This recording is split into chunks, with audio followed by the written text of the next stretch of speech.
at the end of the day, I mean, I want to tie back the strategy discussion to your own condition as potential practitioners, because in the world of practice, the most important thing is knowing what you want to do and why, always, right? I mean, whether you're a student or a graduate or in the profession, you're always trying to evaluate what is it that you're doing, and to examine the basis for your interest and commitment to doing it. And there are many ways of being useful in the world, so I don't think that there are any right or wrong answers to things that individuals come up with. I think it's just a matter of being clear about how you go about doing them once you've made up your mind and decide to explore a trajectory. So,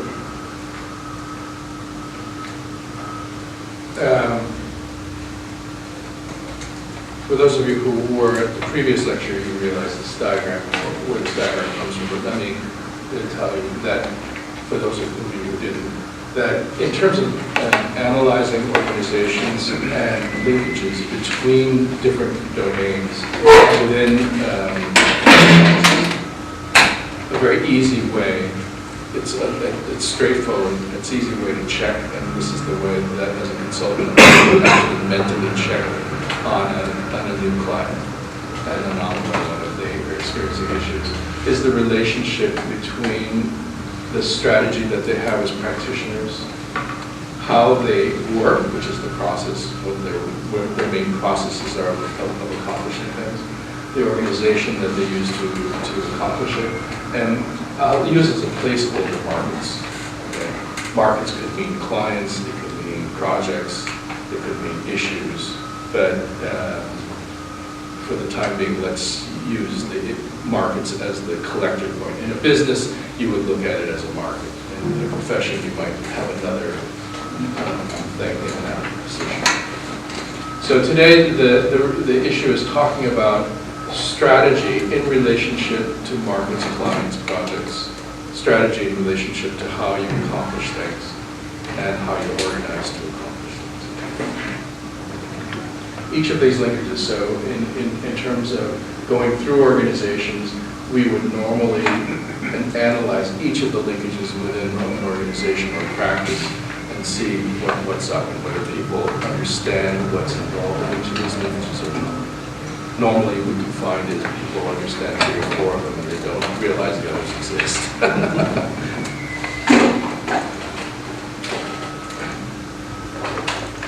I'm going to talk now about the profession in professional terms and in how traditionally American practice has evolved in terms of venues for practice, in terms of how people look at markets, opportunities, and clients in relationship to their drivers or strategic approach to these things.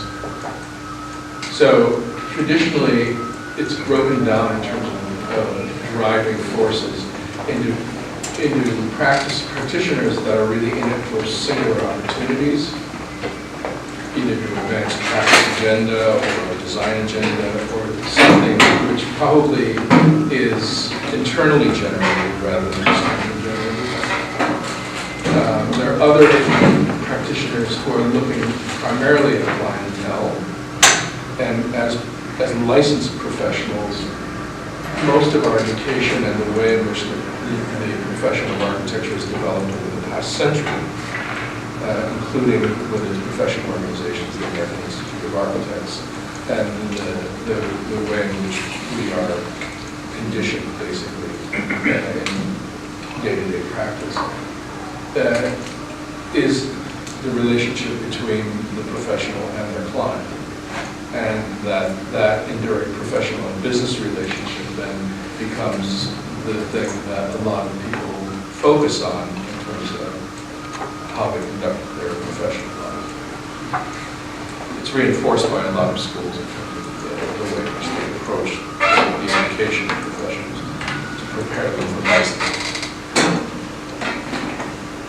And then there are practices that are really focused on true markets, which means that they're seeking to address groups of customers who have similar needs. groups of buyers. A lot of times when I talk to practicing architects, even those who practice for many years, they have these three things scrambled up. So someone will say, well, I'm in the healthcare market and the education market, and they can show you like 2 schools they did and maybe one clinic. You go like, no, you're not in a market, you have clients, or you have project opportunities. To be in a market means you're focused really on the specific opportunities presented by groups of buyers, as opposed to individual needs of individual clients or things that you might be interested in as a one-off. So around that, there are behaviors that have evolved in practices, where the practices that are highly improvisational in terms of how they conduct themselves, those that are always seeking to customize what they do internal to the practice to their client base so that they can be more responsive to them. And then there are those that are looking very specifically at groups of buyers who then require specialized knowledge. So when you hear a lot of terms of best practices or market specialization, you're probably talking in the context of the right-hand side panel. And so it leads to internal organizational processes which then roll out into roles and responsibilities within firms, so that when you talk about positions within firms, they're not comparable. A project manager in an improvisational firm is probably not exactly like an ideal project manager in a client-driven firm or one that's market-focused. Okay? So when you hear as new graduates people say, well, I'm an associate of such and such a firm, or I'm a project manager of such and such a firm, within the context of larger practice, you have to cite them more specifically, because otherwise you really don't know what the content of their job is. It also happens that if you're looking for a job or employment, things that have similar labels on them, depending on the kind of practice they are, mean entirely different things, and the expectations around them are quite different. So you go to 5 interviews and you go like, why did 3 of them not even bother with me and 2 of them are interested in? It might have something to do with the kinds of expectations and drivers they have as practices. Let's go one by one. The typical opportunity-focused firm, I use typical advisedly, commonly they're in competitions, they do one-off projects, their motto is, we never do the same thing twice. They do a lot of unsolicited proposals, or they self-initiate work. These are folks that behaviorally are optimistic, improvisational. You hear a lot of them say they're exploratory, experimental, which, by the way, in general practice, experimental is a toxic vocabulary to most clients. They don't want to be. But anyway, behaviorally, attitudinally, in terms of process, a lot of it is make it up as you go, right? Learn as you go. And they expect people who are in those firms to learn as they go, be very good at it. And the setup for these kinds of firms is they generally have a core group. A lot of opportunity-focused firms can't be too large, because guess what? The opportunities are defined by the practitioner, which means that probably you don't have opportunities that you like come along every day. So while you're doing your work, you're probably not able to juggle doing the work and taking. So these firms generally are very volatile in terms of ups and downs in terms of their businesses. But they're also very flexible. They're not necessarily all that interested in maintaining numbers, but they are interested in maintaining the partitions. If you're going to do some things that are novel, right, you're always hunting as a practitioner in opportunity-based practice, you're always hunting for collaborators because you never know what you're going to come up against as an opportunity that will require the skill sets of people that really you can't hire because you can't keep them busy. So you're actually always looking for interesting collaborators who might help you in your search for better opportunities. So again, typically they're smaller in size than larger in size. They're flexible. They run on core groups of people. They need a network of collaborators in order to be effective. Generally, they don't have a lot of overhead. So they don't have a big office with fancy granite in the conference room. Well, they run on shoestring. It's a good model. LA's full of opportunity-focused firms. It's other than New York, LA is probably the home of the opportunity-based practice.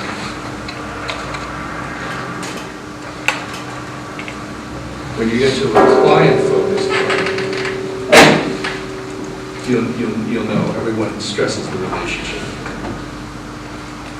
Everyone from the leadership down is going to tell you, we really value this client, you've given us additional work. I'm really interested in continuing to work for them. Sometimes it's not a bad thing, except if you only have clients and not projects or opportunities.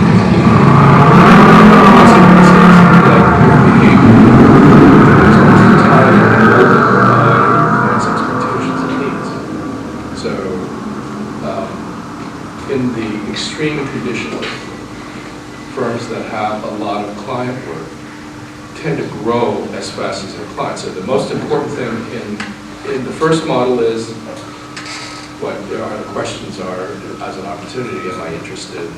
Does it make sense in terms of where I am as a practitioner? Is that really a challenge enough? Or the typical client thing, the most important question is who's the client? Are they consonant with the values that I have as a practitioner? Are they people that I actually enjoy working with and trust?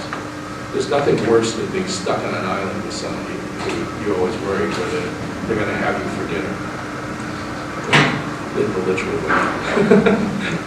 So client-focused firms, you're always trying to seek relationships with people who have similar needs as you are.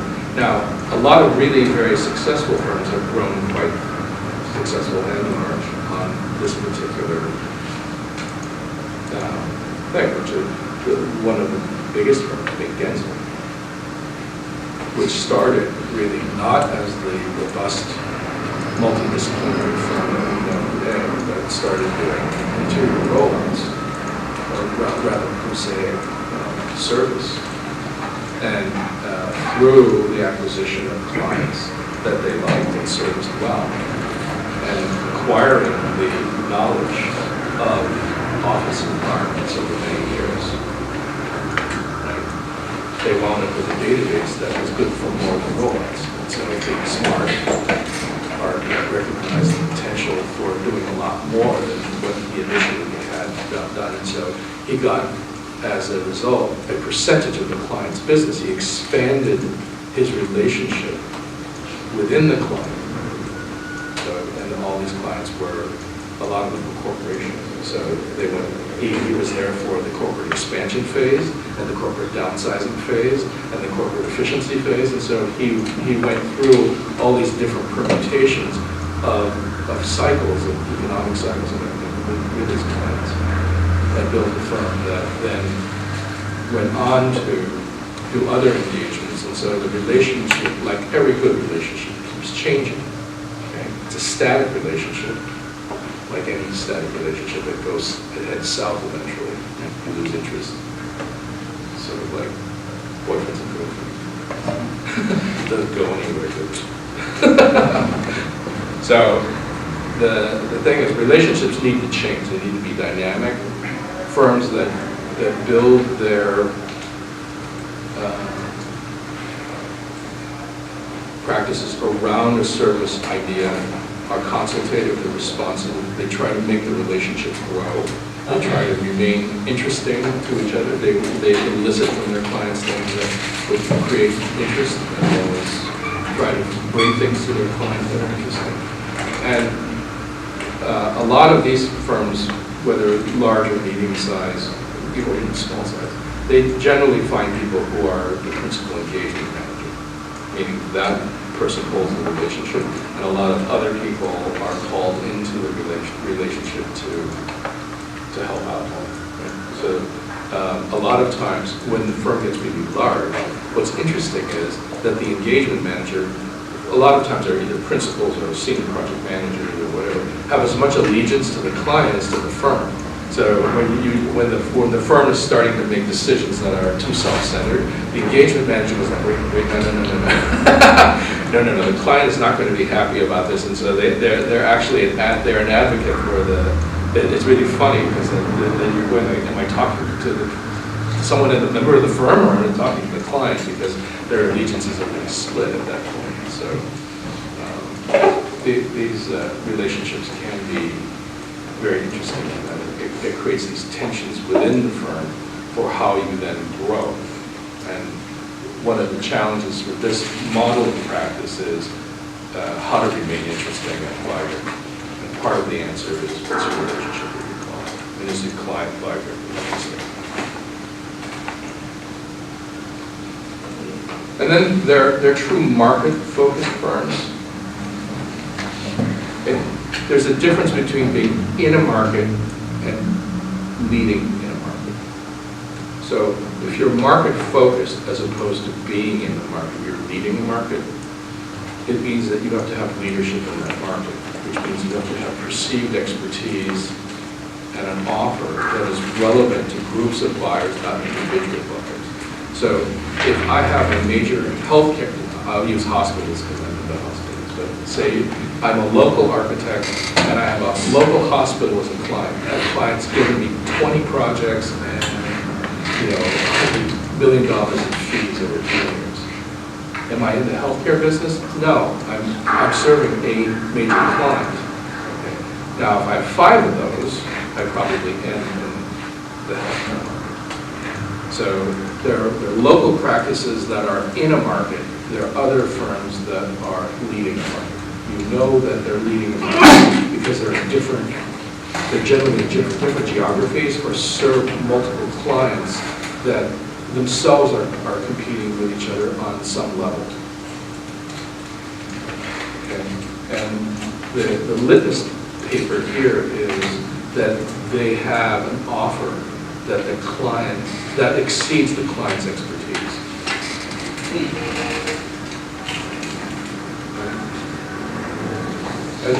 When you're dealing with a client, a lot of times they consider themselves the expert and you're the interlocutor to help them bring their ideas to life.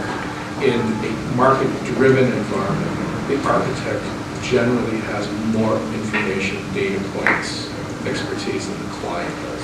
And so while the client may have their own agenda, they're going to listen to the architect because you can bring them information that they don't have.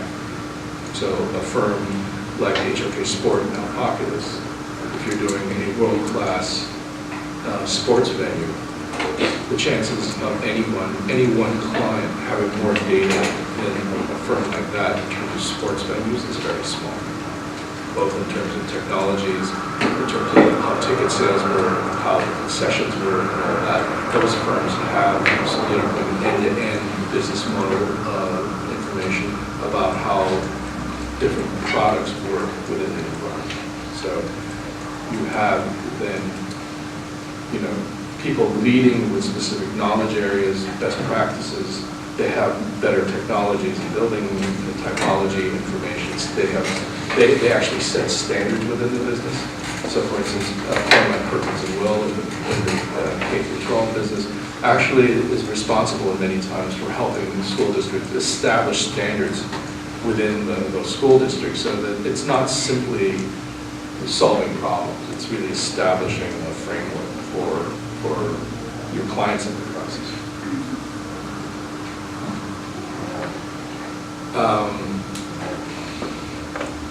And in these cases, they have specialized marketing, and at that level, generally, they're not in every geographic market, right?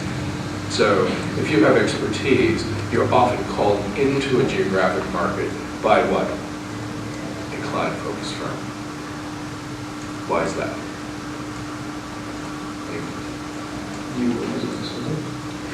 Right, because the local firm has local accountability and local knowledge of the actual physical conditions and legal conditions of the area.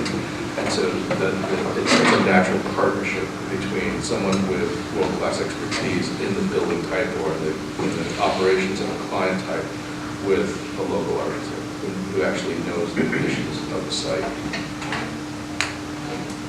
So that you'll find a lot of market-focused firms do not engage in setting up local branches everywhere for distribution unless unless the market truly demands that they be there all the time, because it's more efficient actually to team with a local client. The client then reduces their business risk by having an advocate locally and bringing in some.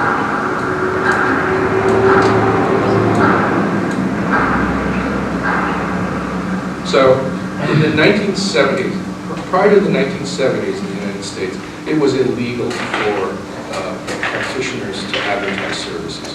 You couldn't do it in the United States. It was unethical and illegal. If you wanted to be a registered architect in the States, you could not put you could put your shingle up, but you couldn't make it known what you did. I mean, you couldn't communicate through the media or anything like that. That was strictly forbidden.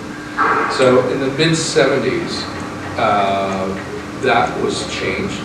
There was an era where the American government was very active in busting up cartels, and so the architects fell afoul of the anti-racketeering and cartel arm of the American government, and we were forced really to then open up to competition, which meant that we would have to be able to advertise our services and that there wouldn't be fee setting, et cetera, which still exists in some countries today.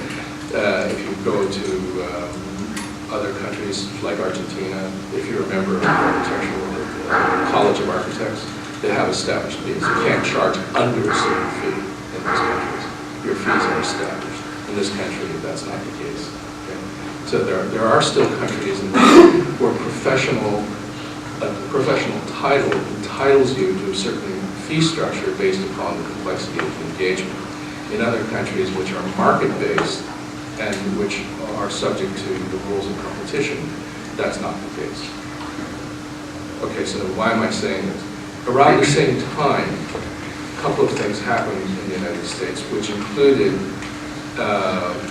the development of management consultancies that identify types of practices for the purpose of clarifying their business models that they were happy to help with. And this was one such firm, WELD, COXE, and the COXE group, which were pioneers in that period, in the early to mid-70s, of establishing typologies of practice and opining on what made the business models and practice models of each of these typologies of the firms work.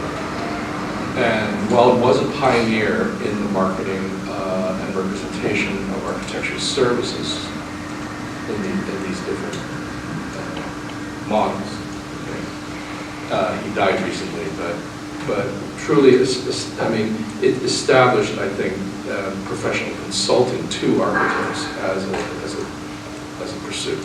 I won't say it's a discipline, but it's a pursuit. And they came up with 6 types. Okay, opining that there were practices that were centered on practice and business. There were practices that were centered on business, so he came up with practice-centered business and business-centered practice, which was curious that an innovator like WELD set up a system of nomenclature, which was basically introverted in terms of not what the market needed, but what architects thought they were doing, right? So his model of practices, which there's a paper that's available on the web as a PDF, if you get it, which is a classic in the field in terms of explaining different models of practice. But he took an internalized view of how these models work, which is what we want, not what the market wants. Yet he was the pioneer in marketing architectural services, so I found it interesting that he inverted the model to suit the architects. But I guess it was because architects were his clients, and he tried to put things in terms that we would accept. But park that idea for a minute, because my thought partners and I later on will come up with 6 models, but turn them back toward the market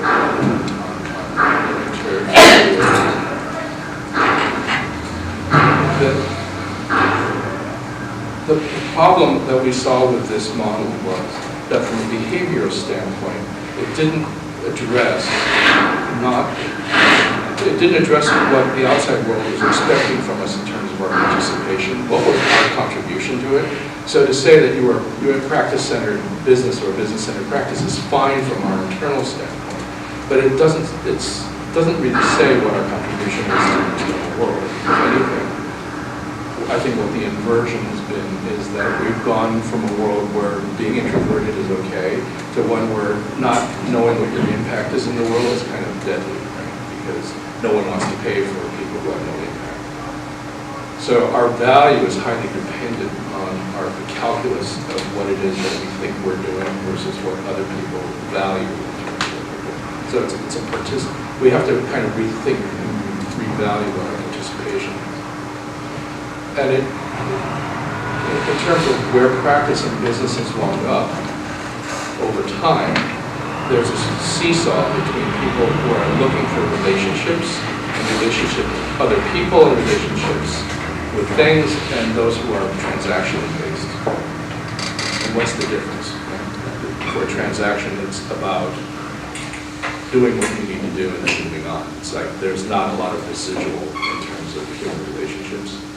And whether you're in a practice or you're in a business, one of the tensions that occupies many practitioners over long periods of time is the relationship of their own outlook and behavior between establishing relationships and doing transactions, and what the impact of that is on their ability to be viable over time. If you look at some of the younger practitioners, they've gone from being relationship builders, which was my baby generation, to highly transactional. So it's not about not caring, or not about not having less feelings about things, but it is a realization that the fast pace of business that's expected right now, and the fact that in order to get ahead in terms of moving from one position to another, you need to transact business and not just form relationships. It could take years, right? To get the trust of another person. It takes years of testing, so they don't have time for that. So a lot of the younger generation moved to a highly transactional model where they set up hypotheses and models and then transact business, and they don't do it on the basis of warm and fuzzy relationships. So these are things that we do. And as people who are going to be in the markets, one of the things that we will face is trying to weigh the value and outcome of your own processes. So the relationship between strategy and process in your own work is how value dependent is the outcome based upon whether you have broad participation and co-creation involved in what you do versus what can be transacted as business.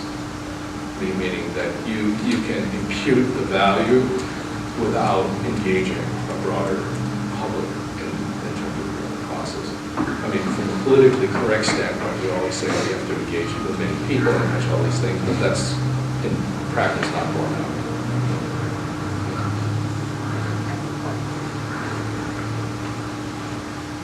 So taking the COXE model and turning it inside out, meaning not focused on what we as architects are thinking about, but what others kind of view us as in terms of our contribution. It was recast by one of our partners, PEARSON, who actually worked for COXE. She was one of this consultant. So this is generation 2 out of the COXE group, which recasted in terms of 6 models. Largely now this is historical information, but it's important for you to understand how these things evolve. So she came up with 6 things also, but based around opportunities, clients, and markets, so as drivers. So on one hand, we maintain the internal focus of the architect, meaning what were you in it for? Were you in it for opportunities, clients, or to serve a market? But then the other layer, that was it resource-based or was it mostly intellectually-based? So on the lower 4 through 6 required a mode of thinking about the organization of your platform delivery and the resources involved in it. The top, while also involving that, was more about your intellectual capital. Okay. And so it's how you develop value for your client or for society was dependent on different things. Both are equally valid. And then there are other things that are possible as hybridization. And I'll explain each of these as we go on, but I'm going to use real firms rather than try to go through an abstract, because this is a fairly abstract diagram. All you have to know is that along one axis are opportunities, clients, and markets, and on the other axis is really the issue of intellectual capital and resource management. And these both correspond to developments in management theory and business theory, but I've extracted it from business school lingo because it's dense and abstruse.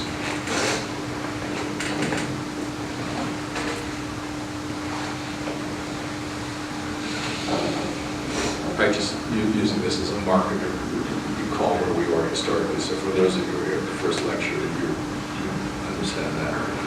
So let's go through the top left-hand corner, which is the thought-leading practice. Okay. And I'm going to use practices that are probably not that famous, but I'm doing it for a purpose, which is if we use the really famous practices, it loads the dice in terms of this idea of what it is and what it isn't. So this is a practice McKay Lyons suite out. So Brian McKay Lyons, they're fairly well known as a practice, but they are a craft-oriented practice based in Nova Scotia and Halifax. And what I want to demonstrate with this is to be a thought leader doesn't mean you have to be in New York City or Los Angeles. You can be out in the sticks and still be a thought leader. Okay. So I want to dispel one of the myths, which is the only way to be a good architect is to practice in a major metropolitan setting. No. That's not true. It helps for some models, but it's not universally true. So it's a small practice, and in terms of how the main principal, Brian McKay Lyons, has conducted his work. He's been in practice for a very long time. He's a farmer also, but upright. He drives a tractor. It's the only client I have who drives a tractor. Really drives a tractor. And owns a farm. But what makes the practice interesting is that it includes a theoretical component based around construction in the northern climes, meaning wood. And he knows a lot about wood construction materials. So he collaborates with the Canadian wood industry in terms of developing standards for detailing the wood structures. He is also deeply interested and proud of his heritage, which is linked to French Canada. And so there's a linkage, between Louisiana and Nova Scotia from the settlers from French Canada. And so he's developed a regional architecture based around cultural heritage. In addition, he runs a kind of course called the Ghost every summer, inviting people from all over the world, including a lot of luminaries from the United States and Europe, to come to his farm to do a construction. It's all made out of wood. And I think he's like on Ghost 15 or something like that, but it's an annual event where students from Canada and elsewhere come and spend a couple of weeks living on site and building something. So each of these ghosts is predicated on a theoretical position about architecture. And then he gathers together architecture critics to the site, and then they have a good time for a week or two. And I think what's interesting is that no matter where you find yourself in the world, even in Nova Scotia, which is like nowhere in terms of urban life, right? You can construct practices which have intellectual rigor and interest, and find ways of being connected to the world. So instead of him getting on an airplane all the time, he brings the world to him and finds interesting pretexts to do it.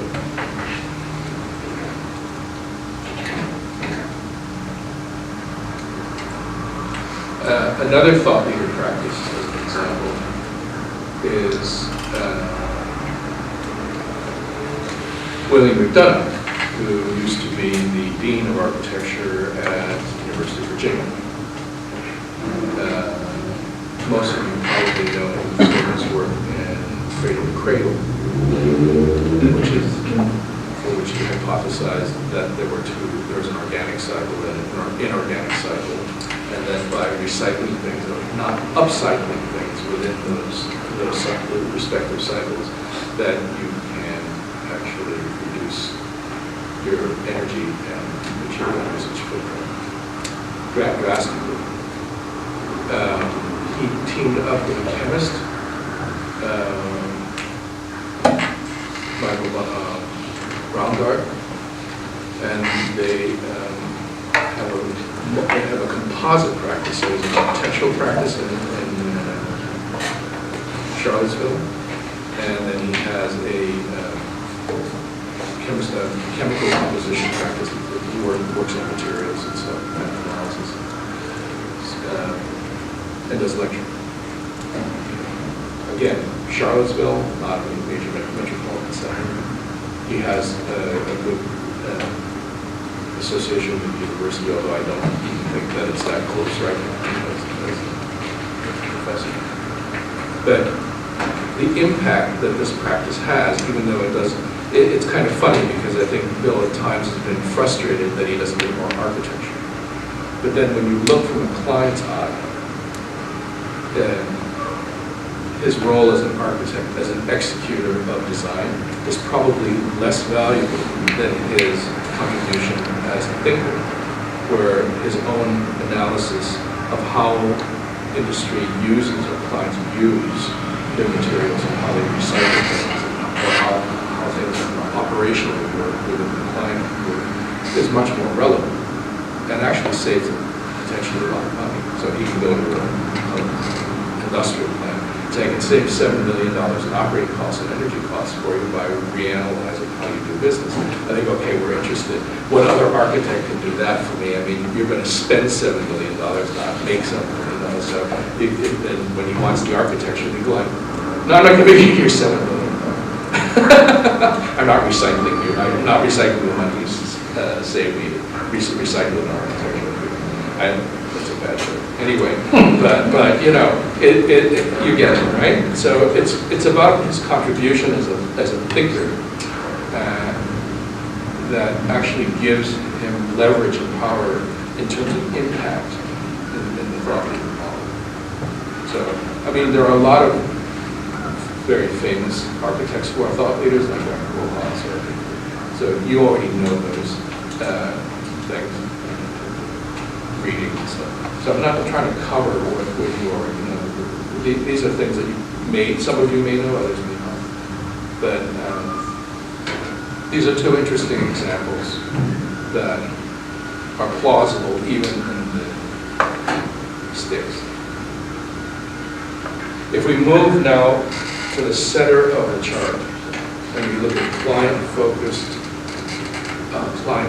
practice, the upper tier, so not a service partner, but a concept partner. This is Picard-Chilton. John Picard was the senior designer with Cesar Pelli for the Petronas Towers. So only half of the Petronas Tower design on the left-hand side, the other half is off the photograph. They're doing a new proposal for the project that you see in the center, multi-use high-rise. The story is interesting because John received the RFQ for the Petronas Towers, and I guess gave it to Fred Caesar, who probably threw it in the trash can because they thought that this was a fantasy project and no one would ever build it. So John kind of got down on his knees and begged Caesar for the opportunity to submit qualifications for the Petronas Tower. And they got it. So I think John asked Caesar just to please, give me $20,000 or $10,000 something to go after this project, and he would get out of their hair above them. But so that John actually then went on and did that. Subsequently left the practice and started his own firm in New Haven, right down the street from Caesar. Some years later, and he took with him an important client, which was the Heinz Company, the international branch. So, international developer. We got to know John through association through Caesar. So here's an individual who worked for a major architectural figure, but was a client relation, was a designer, but also had the client's ear and relationship. So the client understood what John could do as a facile designer. And when John left, Heinz followed it. I think John recognized that if he was going to continue to work at a larger scale, he wasn't going to be able to do it alone. And so he, by happenstance, found Bill Chilton, who had been in school with him at about the same time. But I guess they hadn't been in touch for a number of years. But Bill was going to be president of Quebec, which was on the right-hand side, which is the market segment firm, right? So Bill was in line to become the CEO of one of America's largest market sector firms, and basically convinced Bill not to be the next CEO of Quebec and to join him in his practice.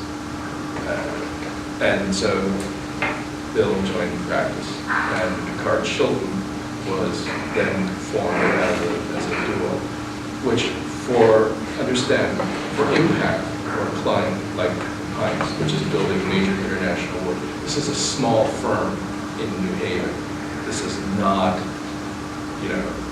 200-person firm, a 300-person firm.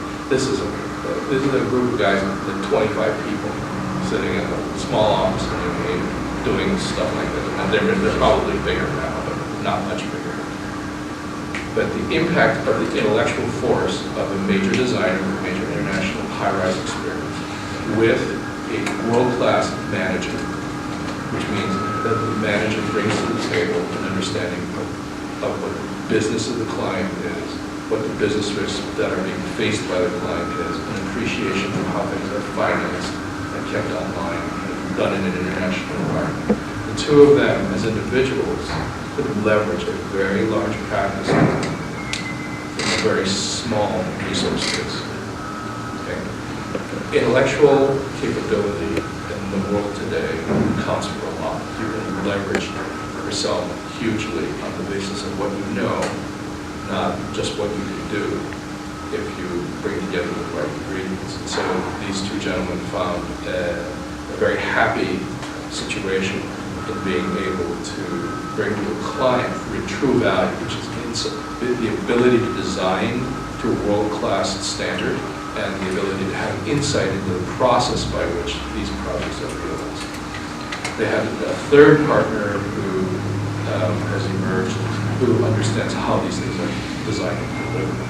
So now, with the three of them, the triumvirate really understands how to design it, how to manage it, and how to deliver it, how to and at a certain scale. So when we go back to their own internal operations strategically, the firm develops intellectual content around building performance that will help the client understand their own product better. So this is a new publication that they have out called The Office Building of the Future, in which they take apart the building typology and put it back together again in terms of speculating on the relevant aspects of that product. Now, this is reminiscent of what a market sector firm would do in terms of intellectual development, but it's being done by a concept partner. Concept partner differs in that they're client focused. They're not market focused. So Picard Chilton is not interested in getting a developer in Asia as their client and leveraging a huge firm. They're not interested in that. They're interested in key relationships with really good clients who are interested in doing innovative work in a specific environment and serving them. So the way they keep their practice alive is not by quantity, it is by finding clients who are taking on new challenges that they're interested in the urban environment. So that's the way that they're going about it. But you know, they're making breakthroughs now in terms of developing information that would normally be done by a market sector leader as a way of kind of holding at bay people who are simply in for repetition. But then, okay, so now we're going to move in the chart. We're still in the center. We're going to move down to the quadrant of service partner. So we're in the model of the service partner. One example that I'll use is House and Robertson here in LA. They were formed in 1996, so they're a relatively new firm. And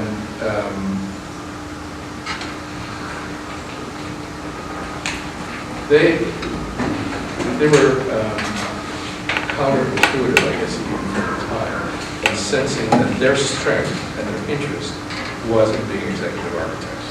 They would be the best executive architects that anyone ever saw. That they understood that that was their unique contribution that they could actually do, and they had tested out a business model that made sense to them. So these were two individuals who were not in it for office showing, but were in it for building. They were in it for collaborating with other architects who they respected and for doing really good work. But they knew that their participation was most valuable in seeing realized. And they say so on their webpage. They make, if you look at their webpage, it's like, it's plain, it's spoken, and this is what we do. Boom.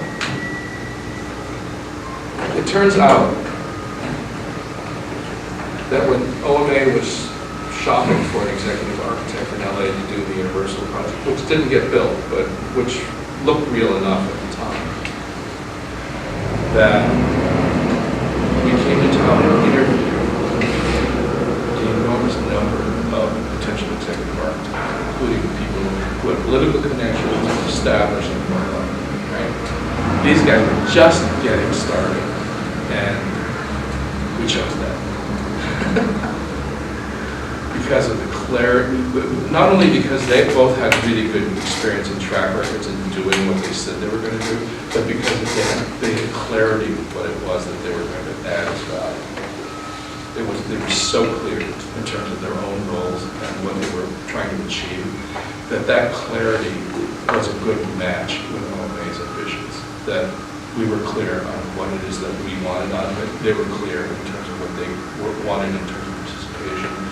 That clarity allowed that partnership to happen, and for OMA really to go to bat for them and saying to Universal that we were going to use as executive architects, basically a firm that is not tested as a firm. The individuals were tested as people, but the firm was not tested as an entity.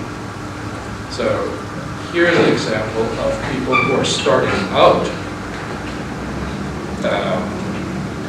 that are able to attract the attention of major collaborators based on clarity and experience. So for people who have gotten experience with other firms, I think being honest with yourself, being clear about what it is that you participate in, gives other people confidence that they can, retain you even without, years and years and years of having your own firm.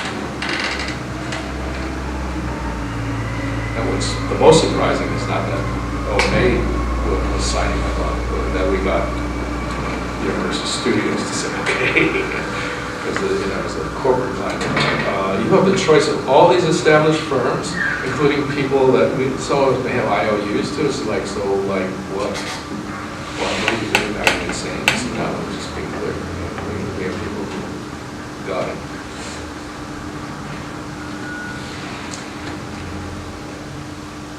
Now we're going to get to a small firm that is in Boston, and it's a hybrid of the first four quadrants. Okay, so they're thought leaders, general practitioners locally, they're concept partners, and they're service partners. It's a small firm founded by a person named Tim Love, who worked for Machado and Savetti for a number of years, got to a senior associate position at Society. What's interesting about Util is not only the dimension of what they do and how they've hybridized all these models, but I want to talk for a minute about what they don't talk about generally in school, which is that all of you are going to have a life, right? But like it or not, if you want to be an architect, first you're going to have a life. And the insight into your own happiness and more than just being an architect, life in this country can be extremely difficult because we're all monomaniacs, right? It's just like, you are this. But when people ask you, like, if they meet you for the first time, chances are they're going to ask you what you do. They don't ask you who you are, it's like a big family. Do you enjoy your life? Do you have a community? Do you go to church? They know what you do. I mean, that's the shorthand. It's like we ask people what they do. So what's interesting about this case is a person who's managed to integrate their life with their profession, having a deep insight into both. Having as much insight into your personal needs as a person, meaning your own, what you want as a person for your life, to have a healthy life, as well as to have a good career. And Tim was one of those people who I respect deeply because he was able to articulate both, come to an understanding about what he needed as a person to be happy, but also to articulate a professional agenda that would then be consonant with that, and manage to do both. I mean, it's not an either-or situation. So I think that one of the important discussions, even in school, is, look, you don't have to choose between having a great life and being a great professional. You can have both. But it requires you to think about both. While you're in school, it's not too early to think about the other half, not just just be a maniac and only think about half the equation. So Tim started out building a firm where he realized he didn't want to get on an airplane because he wanted a family and he didn't want to be away from his kids. And he was going to pursue a different way of being global without being global as in getting on airplanes. Okay. So here's what he did. Thought deeply about what his interests were, and I think it was as much about urbanism as it was about physical structures. And even when he was in Bachano and Saveti, he started cultivating the network of decision makers in the Boston bureaucracies. So in all the political bureaucracies, he started being the office go-to guy for anything dealing with the city of Boston. He spent years in it, just meeting people, meeting business leaders and stuff, but doing it in a way that he got people to cooperate on projects for the public good. So it wasn't really like, give me a job, give me a job, give me. No. It's like, find a project that had a common interest for a number of people and try to get them to talk to each other and collaborate. So his first move was really to be seen as someone to bring people together, not someone who's knocking on your door for a job. Right? And through that mechanism, be seen as exercising civic leadership as a professional. So he did a couple of projects in Boston, one of which was related to the Big Dig, where we submerged the central artery, and there was a whole bunch of leftover space, public space. And so he went around trying to figure out what to do with the residual space, trying to get abutters around these areas to think about what to do with the residual space that fronted on their pieces of property. So he did if you go to his website, you're going to see a whole bunch of projects. He has this thing of scrolling the web of all these different kind of projects. They're small engagements, a lot of them. But they identify, what they add up to is someone who understands the territory of downtown Boston as well as any architect. Okay? So he's now the advisor to the Port, I think to the Port Authority. So he positioned himself to be the advisor for one of Boston's leading development agencies. So by doing this, he's constantly involved in becoming more and more familiar with the territory in which he's in. And therefore, as an architect, he's able to participate in different scales and in different ways in the life of the city of Boston. Right? But it's through developed intimacy. But as architects, I think a lot of us have been mesmerized by the global thing, so we're off jetting off. I'm too, so I get, it's like jet off to Beijing, jet off to Lahore, and jet off to Paris. Okay, that's one kind of practice, but this is a much more real practice in the sense that it's achievable by people who really want to have a life of meaning and are able to achieve intimacy with a problem through being there and living. So when you look at the model, he is a thought leader for Boston in a lot of things that are of issues. So he teaches at Northeastern. He's a professor there. But he keeps alive the intellectual part of his practice by constantly investigating urban issues of a city that is like probably the third tier of world cities, but still within the category of world city. So there's plenty to do in your own backyard if you're in the right city. So he's doing that. LA seems to be one of those cities where there's plenty to do. There's always plenty to do. But gaining intimacy with the problems is really the longer-term issue. How do you do it? So on one hand, he's a thought leader. On the other hand, he's a service provider, because if the city of Boston or one of its agencies needs guidelines done or needs a new study done, he's there to do it. Is it service work? Yes, it's service work. But it's not dumb service work. It's all adding up to something, because each engagement he does with the city adds to his own knowledge about the city and how the political process works within the city, so that he's able to accrue a body of knowledge that then feeds the upper right-hand corner model.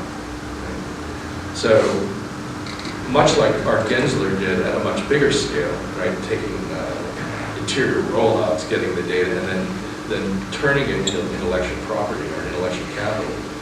Tim is doing that at a local community scale. And he does get opportunities to practice outside of Boston, increasingly. But, I mean, the core of the business and his practice model is gaining intimacy with problems at the urban and architectural level that allow you to actually have impact that goes very deep within a community rather than this superficial impact. It's a very interesting model because it provides personal satisfaction and allows him then to have partners in his business while he himself maintains, kind of personal sustainability in terms of finance and everything. So it's a life, not just a business. So, something as simple as doing signage guidelines, like seeing something any firm. It's in the accumulation of these, not the singularity.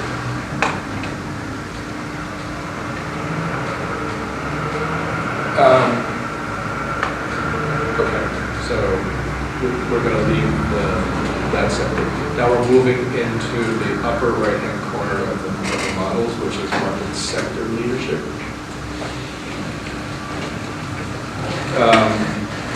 And here's a practice, Troy Kobus Associates, founded by one of my professors at Troy and one of my new classmates, Rick Kobus. Ed was ex-SOM. He was the partner, Boston partner at SOM before it closed up. So here is somebody who came from corporate practice and established a firm in the Boston Research Center. So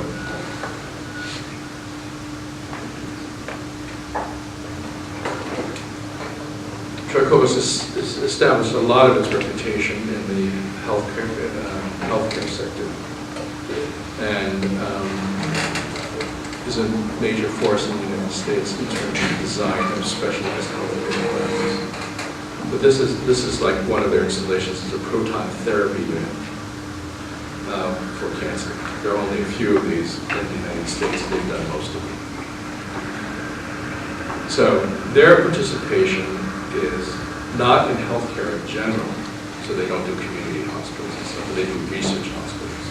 So that in terms of their investment intellectually, they are invested in the search for cures for diseases such as cancer. So this is their world. Their world is, and there are a number of practices that exist in San Francisco, in Boston, in New York, in Washington, maybe in LA, kind of thing, where you have practice in the economics. These practices are extremely interesting because they do hybridized building types that arise out of healthcare, higher education, and corporate R&D. And so when you look to novel research environments, these kinds of practices are really on the cutting edge of looking at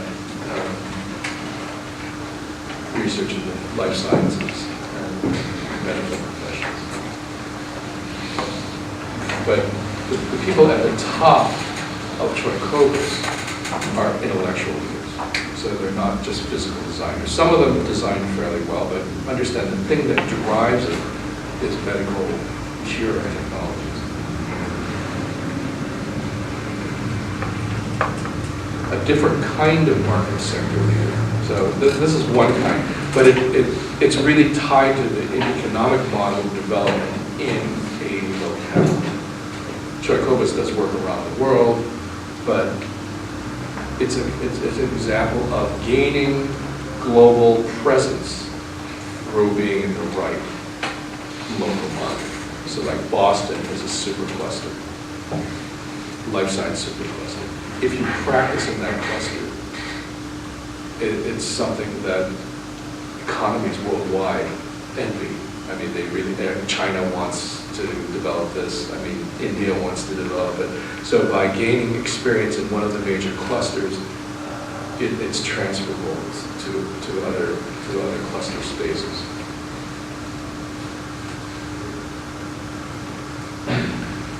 Another market leader that's more building typology centered is Populous, formerly HOK Sports. And they hived off of HOK when they realized that they just as a division made more money than the parent. But hello. Because of their focus, which is global sports venues, not only public sports venues, but academic sports venues, not other private sports venues. So that being, sports being a matter not only of entertainment, but of national pride. So, which on national agendas around sports. It's an important kind of that has more knowledge about sports venues than any client does. So whether you're a major world sports team or a government, or you don't know half what these guys know about anything to design sports facilities and operate. So it's interesting, but they, rather than proclaiming the value of what they do in the building, I would offer that you go to their webpage and see the messaging that they actually have. Because it's one thing to know that you are the world's leader in a building type. It's another thing to say what you think you're doing. What is here we go from what you do to what it means. Okay? So Populous does X, but what do they think it means? And here is the difference between a world-class practice and a good practice. A good practice knows what it does. A world-class practice knows what it means. And what it means to and to whom. So Populous, when they do the messaging, this is not just kind of marketing people getting in there, fooling around with the verbiage. It's like, what do you think it means? When you do something, what do you think it means? And the messaging on Populous departed greatly from where it was at the beginning of when the firm started. They have refined their message because they're realizing the implications of what they do. What does it mean for community? What does it mean for governments? What does it mean for culture? What does it mean for health? And that's the thing that we should, as practitioners, always be careful, is that it's easy as an architect to get caught up in what you're doing, but what does it really mean to somebody else? What is the impact on other people? And that's what we're paid for. We're not paid for getting lost in the wonderfulness of what we're doing. We're paid for what it means to somebody else. And I think architects are the first to complain about what we get paid and how we're treated and everything like that. But it's because we can't tell people what we think it means to them. We can tell people what we're doing for them. We can't tell them what it means. But people will be more responsive to you if you tell them what you think it means. Even if you don't know, you say, I'm not sure, but this is what I think it means, but what do you think it means? And the exploration of what it means is a much more valuable discussion to have sometimes with other people than what it does. What it is and what it does is a conversation for when you talk shop with other architects. And we love to rub them against each other and talk about what we're doing and all that stuff. And that's great. Not knocking it. It's terrific. But when it comes to being professional, knowing what it means as opposed to what you're doing is a big, it separates the good from the bad right away. So it also has implications for you in studio, trust me. If you tell a critic what you did, we're going to crucify you. If you tell us what it means, we still may crucify you, but we think you're smart. So there's someone, they're actually looking for me, not just saying what they're doing. The other problem, okay, so that's the model part of the discussion. The other reality, though, no matter how much we talk about models of business and models of practice, there's still a problem, which is that, what does the world need? And where is it? So there are places that, there are more architects than there is supply, there's demand, and then there are places where less architects and more demand. So there's an allocation process that as you go through the development of cities and places, where the intelligence isn't necessarily where the need is. And the pricing of what people can pay for that intelligence is also mismatched with the intelligence itself. And also, the cost of things is out of line. So right now, I think the world is undergoing a process of trying to realign resource availability with the way in which the environment works to support certain kinds of efforts, and try to get the intelligence where it's needed. Right?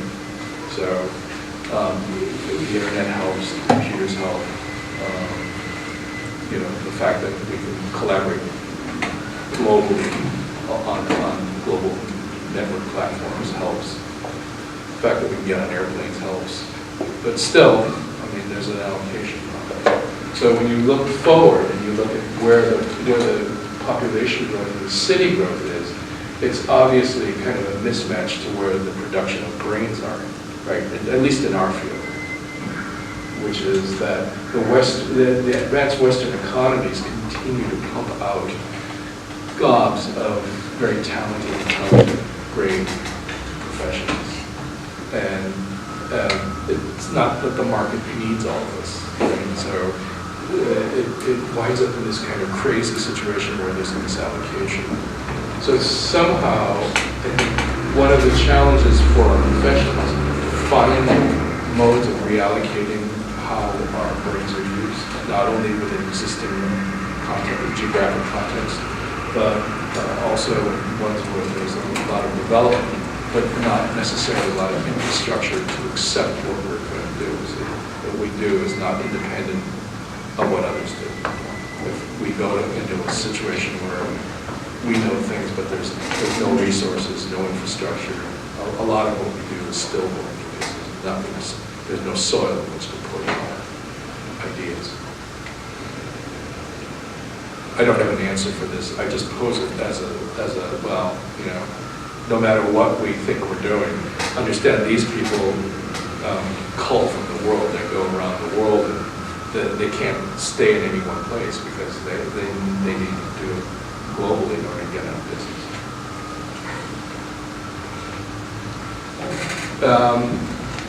The other issue that's current and which has a lot of people speculating and being scared is the transformation of business itself and how it's done, the culture of business, and what's expected when you have an integrated global system of commerce.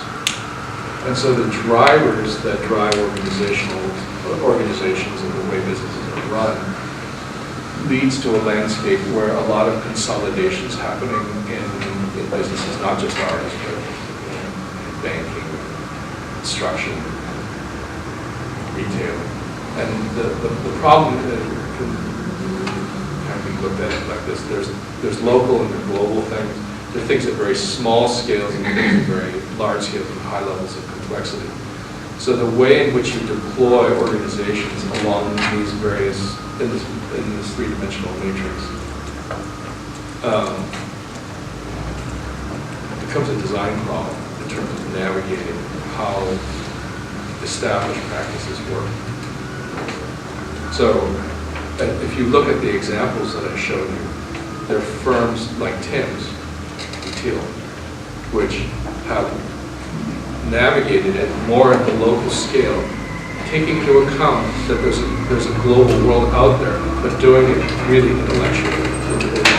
In other words, so whether it's Tim Buttigieg or Brian McKay Lyons and his practice, you bring the you bring global thinking into your locality, but you don't go there, right? And while you may understand very large scale and high complexity, your practice is really going down toward the smaller scale, at least in terms of building. But Tim can take on larger scales of practice on the urban front. So So it's like, what do you do as an architect? Do you just do buildings, or do you do planning? It's just like, what's your repertoire in order to deal with this environment? And what piece of it are you really interested in tackling? Because if you really go to this other part, to the global and very large complexity, you need a platform. You can't do it by yourself. You need to be in a highly orchestrated environment and people figure out all of the different connections. And it leads to three things. The increased integration of markets, the increased scale of engagement leads to different kinds of strategies to deal with. One is the rise of global design practice. The next is global design platforms, delivery platforms, and the third is global business platforms. So I'll go through all three. So there are global design practices that really take the intellectual capital of groups of people and deploy them globally through practices where you have either partnerships like Pentagram or SOM, and you develop a culture of practice. So understand, all these partners, it's interesting. If you look at the Pentagram, they describe themselves as a group of 15 friends. What other business, just think about it. How many firms, big or small, will describe on their website that they're a group of 15 friends that are practicing at a global scale? I mean, I find that extraordinary that in this day that anyone would have the balls to actually go out and say, you know, we're a bunch of, and I think it's more or less true because it's held together as a culture. It's not, the friendship is shared in a culture of approaching design and engagement. And if you look at some of the other firms in advertising and related agency type businesses, agency meaning where they have locality and globalness. These global design practices are held together by a very strong culture, a very strong ethic that informs what it takes to be a member of that practice and what kinds of performance are expected out of people who belong to that practice. It's one that's held together virtually, but still it's a form of sharing at an extraordinary scale. But these firms I'm fairly in awe of because they've held themselves together by virtue of their culture, or their cultural, unspoken cultural rules that people all subscribe to. And that it's a very powerful way of holding groups of people together, even at this scale. It's the largest independent design consultancy. But understand, it's not allied to discipline. It's allied to culture and to value. So it's a way of delivering value in the world by people who are very talented, different from each other, but are held together by another. Right? So when you look at their webpage, it's not just art, it's graphics, it's strategic consulting, it's architecture, it's interiors, it's all these different things. So it's driven by a desire to deliver value through design, through services. This is not about authorship. This is not about authorship. It's not about egos. It's not about love. It's about holding the value that you can create as a group of people together and delivering it through the lens of what the market needs or what various clients need. So it's actually a client market driven firm with thought leadership. They've taken the entire top level of the matrix and collapsed it. So it's a hybridized model that works.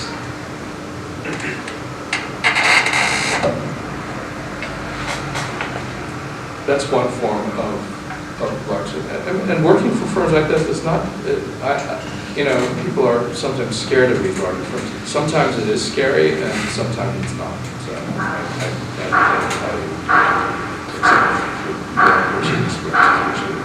Then there's global service platforms, which is different than a global practice. these are held together by business metrics and not by culture. So just the sheer growth, if you look at the number of megacities, just the sheer volume of business that's done globally creates mismatches between availability of management and organizational skill in the global market versus where they are located physically.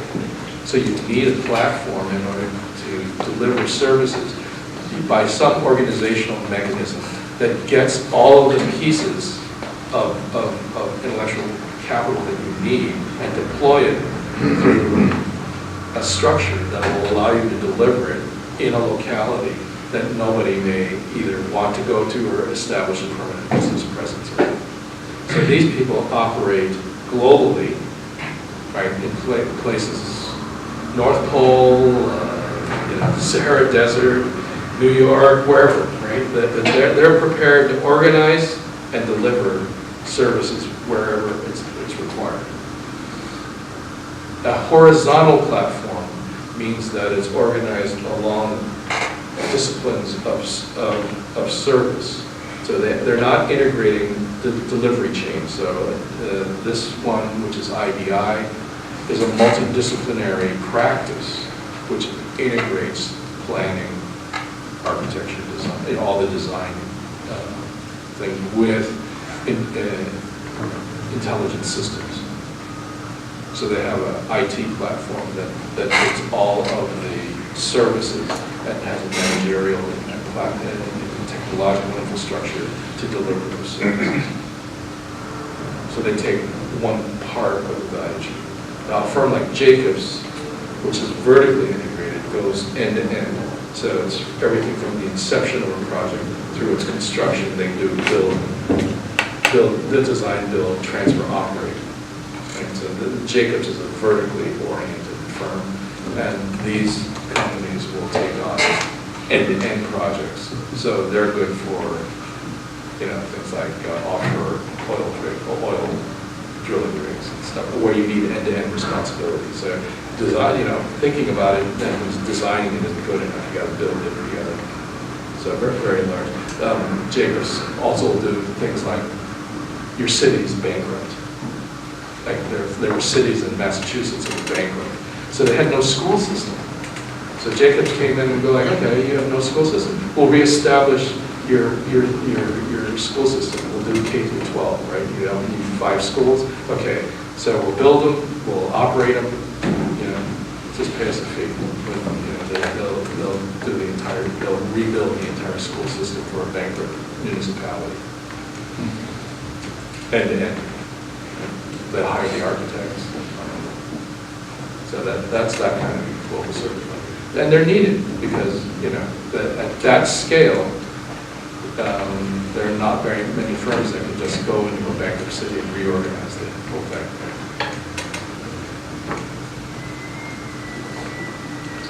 And then there are global business platforms, global service platforms, not our global business platforms, which things like Siemens are looking at the entire infrastructure of countries and cities and looking at all of the products that go into it as well as how they operate. It's interesting that firms like Siemens or General Electric, which are probably the two, but Siemens in the lead, realize that their business models were built around the development of cities. So Siemens has a business model that looks at all of their divisions on one way, those business models, and it goes across the other way with thoughts about how cities develop and how sustainability is going to work in cities. Because what they're afraid of is that in the zeal for quarterly numbers, the people who run the lighting division or building products divisions or whatever will just do stupid things and just try to optimize their markets, and it won't add up into anything. So they're trying to gain, as a corporation, knowledge about cities and how they are sustained in order for them to develop intelligent systems that tie their product lines together. So that as a corporation, they will hopefully give a little more value to their cities as companies. So, you know. All right, so it's soup to nuts. You can be one person practicing in Nunavut, or you can be a giant corporation practicing everywhere. You can still be in practice. I hope that I've demonstrated to your satisfaction that it's completely possible, and it's a choice, guys. It's not a inevitability. You can choose where you fit in the scheme of things. The last thing I want to tackle is this whole thing of markets, right? Because I think everyone is not on board with being in a market economy. At Harvard, I went from the People's Republic of China and go, excuse me, I am not from a capitalist country. I go, well, we can argue about that with China, the Chinese economic behavior recently, but okay, I'll buy that you're not from a strictly speaking, a market economy. It's a controlled market economy, but let's grant that not everyone needs to be on board with capitalism. I think that's true. I think it's something that we should all think about, that there's not only one way to skin a cat. So there are other ways of doing it. So you can substitute in terms of this market thing, issues, and it doesn't have to be tied to an economic assumption specifically. So there are people who are driving their practices not from market assumptions, but from propositions or hypotheses about value and meaning. And they're willing, as practitioners, to engage anybody or anyone who can help them engage that issue. And they share a lot of opportunity-focused practices, because most of the time when you have a proposition, you have no idea how to prosecute it ahead of time. So I'll show you some practices that are a little odd. One is a small practice in Mexico, started by some students from Iberoamericana, which has a relationship with SCI-Arc, our Mexican partners. And while some of them have traditional architectural practices, this is their cultural practice called categorizes. It is a design, it's a culturally based entrepreneurial design experiment in a group of architects trying to design for Mexico City spaces that are both for commerce and urbanism at the same time. They're trying to experiment with different propositions about how small businesses are being exterminated basically by these large corporations, and then finding spaces for architects really to express design and deploy design in the urban environment without actually running up against large corporations as competitors. So this is Cafe Sena, which I think many people are in Mexico City. Check it out. Where it's a small cafe. This is the Domus. They were featured in Domus recently, but they actually, it's a cafe, but in my office when I'm in Mexico City, where you'll find me eating. But they have music events and other venues. It's not original in the sense that it's never been done before, but I think that it's an interesting micro community initiative that designers use as adjunct to traditional practice, as a way of bringing meaning to their role as designers. So it's not trying, it's trying to expand their universe of possibility, not constrict it to one pursuit. And it allows them actually to find partners with people with means. So understand their model is they take a certain percentage for sweat equity, and then they find investors who will put up the rest of the money. So as young architects, these are people in their late 20s or 30s, go to some of Mexico's richest people, get money to do cool design products that are at the neighborhood scale. And they will design it, they will operate it, and they will own part of it.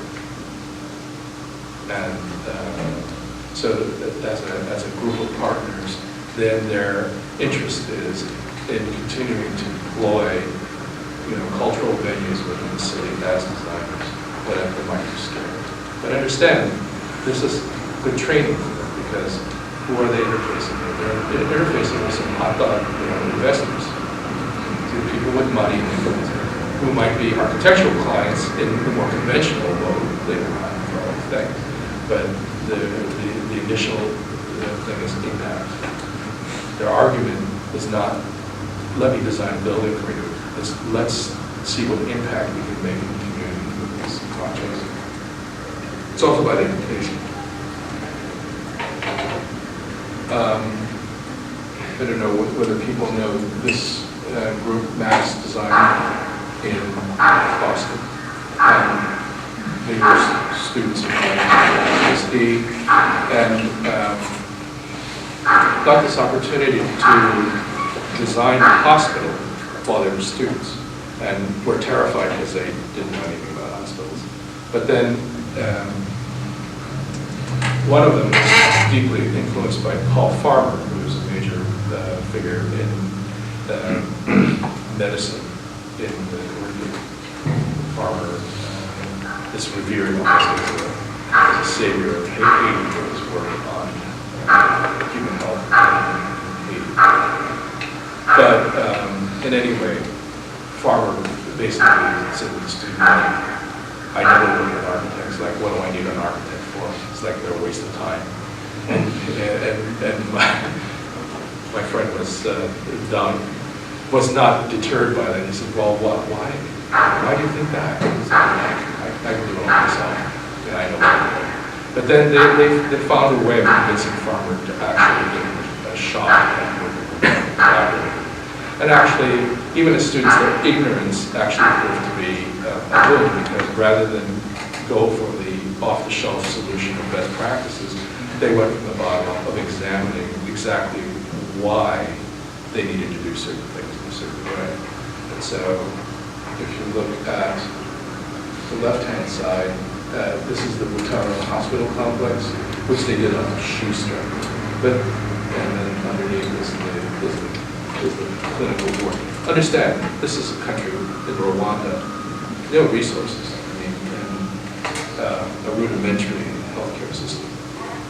But they found a way of designing a fairly large health clinic in Rwanda, using models of deployment which created employment for local people, developed local skills, and everything. This is architecture at work, not just as building, but as building community, meaning creating jobs, creating skill capacity, all of the offshoots of what we do as architects then were employed to develop a story much bigger than, we designed a clinic in Rwanda. So here is an issues-driven practice driven around human health factors and education that is leveraging all the possibilities of what architecture can do rather than what it is. So the whole point of it is, they are proud of their project, don't get me wrong, as building, but they understand what it means is that the impact that they impart to the community in Rwanda, and what it implies for architects as participants in a much broader narrative about societal development. On the right is a school that they did at Nakazawa. So again, it's the development of local capacity to do for yourself rather than simply rely on stuff that is generated from other parts of the world. So it's really architect not only dealing with issues, but as social agents. An older gentleman, meaning more my age, is Mario Harigi, who for the last 20 plus years, 25 years, has been working in Rio de Janeiro to transform favelas from places of violence and darkness, really more communities with hope, putting in educational and other kinds of social infrastructure, where in fact he's working at a scale which takes objects and aggregates them within known territories and systems to deploy really a new kind of urban environment. And so he's worked kind of doggedly within a fairly corrupt political and financial regime in order to help repair the city of Rio de Janeiro by bringing together the informal and formal cities and repairing the structural damage to family and improving communities. But here's a way, an architect that's leveraged himself, where he's doing hundreds of thousands of units of housing. Understand? I go to his office. It's one person and a bunch of helpers. So he has himself, a business partner, a whole bunch of students that produce all this work.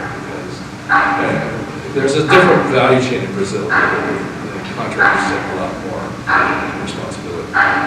But anyway, what I'm saying is you don't have to be a large organization. My message here is you don't have to be a huge organization to get good results. This is basically a campaign of almost a single individual against huge bureaucracies, by just fighting doggedly for 30 years, pursuing an agenda which is not based in market realities, not based in any reality that most people would have opined 30 years ago was even possible, but just kept at it. And helped by the fact that then at some point the nation woke up and decided that they were going to be a world-class society and decided, oh, well, favelas are a blight in our society, we better do something. And so, you know, when that triggered happened, he went from somebody who was basically living in subsistence as an architect, working away on his agenda, to somebody who had possibilities because his efforts were funded.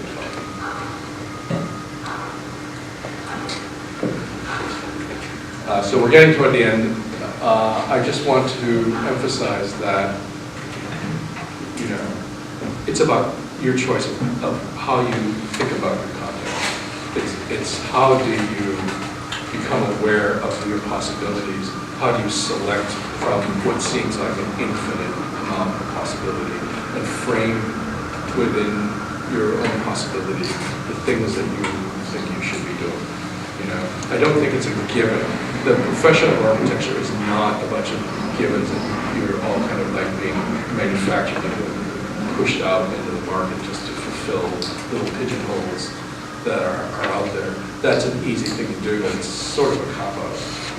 I think you need to go through the hard work of exploration, of really prosecuting for yourself an awareness of what's out there and what your possibilities are, not reach for the first thing that's offered to you, which might not be the right thing for you. School actually can't do that for you. It's sort of like being on a diet and exercise program. We can provide you the information, but you have to do the work. and nobody can get on the treadmill or eat the salad, so I mean, it's up to you. And it starts with that, and the other stuff is actually, well, some of it's hard, it's not that hard. A lot of it is just making up your mind. So, you need a way of thinking about this, and I'll leave you with a couple of diagrams. One which is applicable to you individually as well as to practices, which you have 4 things to work with other than making the choice of what it is that you do. You have your ideas. You have how you're connected. You have what you can do. And you have how you communicate or represent what it is that you are thinking and who you are. Okay? So if you take a look at yourselves as entering school, you don't know what your ideas are quite. You're not quite formed. You have no image to the outside world. You're disconnected from having social capital. You can't do it. Basically, that's your condition upon arrival, unless you happen to be highly experienced in coming back for remodeling. But what happens is that soon after you enter the workforce, you are able then to mobilize all 4 areas. In school, we're trying to get you to develop your ideas and your intellectual capacity, to start forming your ideas about your knowledge and about discovering what you can do with that knowledge. We don't do much, I guess, in terms of social capital or helping you project your image symbolically. Hopefully, some of you are getting your arms around how you represent ideas, which will go a far way in helping your image development later. But knowing how to speak, how to represent, and communicate your ideas is extremely important. So the way in which practice works is you can enter through any door and get to all the other doors. But everyone has a different way of doing it. So a lot of practices have a lot of ideas. They have a minimum network. They have no capabilities, but they know how to communicate their ideas, meaning they know how to develop their symbolic capital. So a lot of those people will enter competitions, be professors, sell higher, do whatever, be well known, and then they backfill when they get a fish. So that once they get something, they go, oh, I don't know how to do this, but I'll figure it out. So that's a typical way of approaching it. It's like having good ideas, getting them out there, representing them, talking about them, and backfilling networks and capabilities. There are other practices that have been in business a long time, and people know them. So they have capabilities and networks. So a lot of regional practices have been in practice for years and years and years, and they know everybody in town, and everyone knows that. They kind of know what they can do. But their own ability to project their ideas, if they have any, beyond their local communities or local networks and expand that is limited. So they have another problem, which is, how do I get out from the suffocating environment of the people I know and who are keeping me hostage on the golf course and the capabilities that I have, which I can't seem to ever get beyond, to another world. So everyone's condition is different as a starting point. But so when I'm looking at different practices, it's a question of what is your condition when you start the exercise and how you build it. I've done this exercise now with graduates from the GSD 10 years out, and it's interesting because they can show the snapshot of where they were as students graduating, and then 10 years out they can fill it out. And then I tell them, okay, now what does it look like 15 years out? And so it's a useful exercise.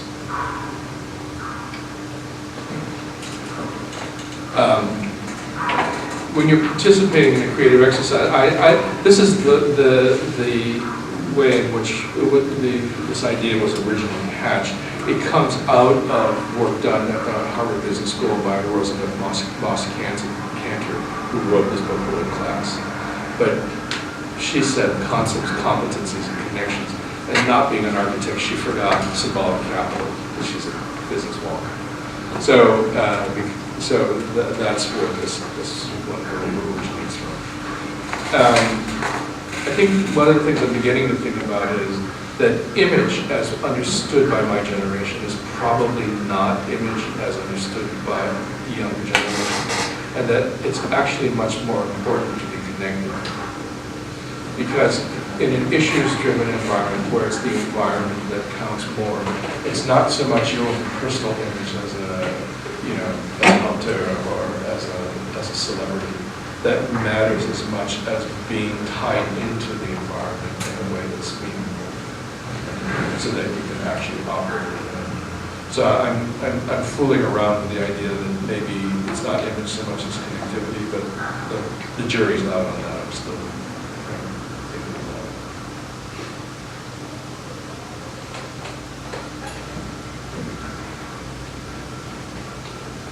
So my final slide is to urge you, in whatever time you have remaining here, is to think about your participation in what you're about to undertake, which is you're entering a society into a world which is fairly vast, which has a lot of potential adventure. And you know, when I started my own adventure as a young man, my father was an architect, and so I was always a little bit suspicious about going into architecture. And he didn't really pressure me at all. He kind of was hands off. But he said something to me one day which kind of like caught my attention, and which then once he said it, it couldn't get it out of my mind, so then it haunted me until I did it. Which was, he said, well, you know, he said, think about all the things you could possibly do with your life. And he says, what can an architect do that like no one else can do? He says, well, you can actually participate in history in a way that is tangible. This is about other people who write books, or other people who do this. He says, but you can actually change it. You can actually participate in the stream of changing society. He goes, well, yeah, actually. So then it just like messed me up. Then I went to business school, and that was boring, you know. And finally, I can't give up. So I went to architecture school. And in fact, all these images here, in one way or another, I've visited either as a participant or as an observer, which is that in a course of a career of many years, where you are fortunate enough to select what it is that you decide to participate in, using your skills and knowledge, you can touch a lot of the world in terms of places, people, communities, other people. And I think whether it's place or the bottom thing, that's the Large Hadron Collider. I did work on that one. It was the superconducting super collider. You know, it's like, who would have thought that an architect would get involved in something with 52 miles cyclotron buried 400 feet under the earth? But it's surprising and random also what kinds of things you get to touch in this profession. And so I think being alert to the possibilities of your engagement and being open to, you know, where things take you is a very important thing. Not being too judgmental about this or that, whether things are cool or not cool, or right or wrong, or, you know, don't put those things out in your mind. It's really about the interest in what you see around you, and being willing to be engaged with other people, being able to give things the benefit of the doubt sometimes, that kind of allows you to hang in there and hold your interest for a lifetime. It's a great adventure. Practice is not just business models. This is knowledge that helps you navigate. So what I've been trying to do in these 4 lectures is not give you rules, but give you navigation opportunities, like ways of thinking about operating in the world that are practical, but then is the backdrop. It's really not the forefront, it's really the backdrop to all this other stuff, all these other things that are waiting for you as participants in life. So, thanks.